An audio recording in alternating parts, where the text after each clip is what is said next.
Today, the Supreme Court has extended its pause on full SNAP payments, leaving millions still waiting as Georgian families receive only partial benefits. The program's future now hinges on a stalled funding bill in Congress, with food banks already bracing for another wave of demand. Yesterday, the American Customer Satisfaction Index came out reporting that nearly half of those who said they're greatly impacted by the shutdown said the SNAP was the reason. The overall public sentiment indicates that nearly 1/4 of people in this survey identified delays in receiving benefits, federal benefits, as the primary concern.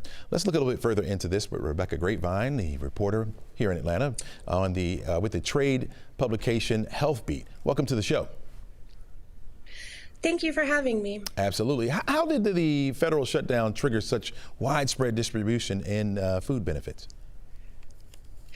Yes, just to step back for a second, these payments go out every month to folks, and the November payments were stalled. They've been put into into limbo because of the shutdown. There's been a long series of court cases over the SNAP benefits since the start of the month. And as you said, right now in Georgia, some folks are expecting partial food benefits to come through over the coming weeks. However, many advocates say that's not enough, that the partial benefits aren't enough to help families, and that there's been long delays in getting these out. Mm-hmm. There's a lot of confusion out there right now. What's some of the key takeaways for SNAP recipients right now? Well, one takeaway is to keep checking in with the state agency to find out what's going on. It's changed rapidly, as I learned last week when I was covering this story and had to update it.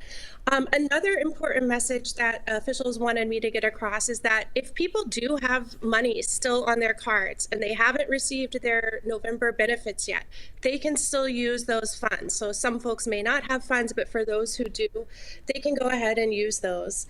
And another thing people might be interested to know is that about 1 in 8 Georgians use this program. It's about 1.4 million people. So this is a pretty big deal. There's close to 10,000 retailers in the state that accept SNAP benefits. So that can help explain why this has been such a big deal during the federal shutdown. Yeah, Georgia just began enforcing expanded work rules this month. What's changing for recipients?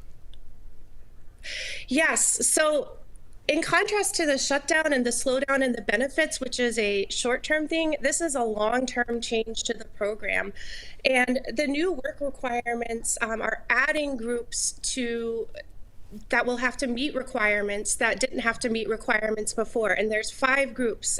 There's veterans, homeless people, youth who are aging out of foster care, adults between the ages of 54 and 60, and parents or caretakers of teenagers between ages 14 and 18. Mm-hmm. So one estimate I saw said that should be about 96,000 people who are going to have to meet these work requirements. Mm-hmm. And people will start to experience the need to report their work to their caseworkers as the months roll forward here. And that's not related to the shutdown. That's a permanent change to the program. Okay, all right. Rebecca, you've spoken to families directly affected. What are they telling you about the immediate impact here?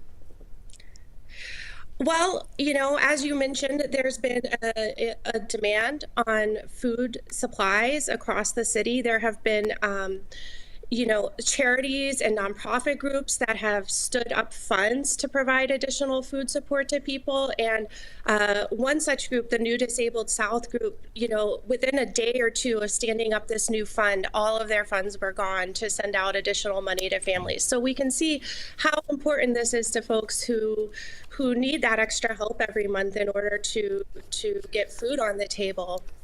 Mm-hmm. When it comes to the work requirements, some advocates are worried that, these pretty vulnerable groups, homeless people, youth aging out of foster care, are going to lose access to their benefits because they're not able to meet the new work requirements. All right, Rebecca, thanks so much for joining us. Really appreciate the insight. Thank you. All right, take care.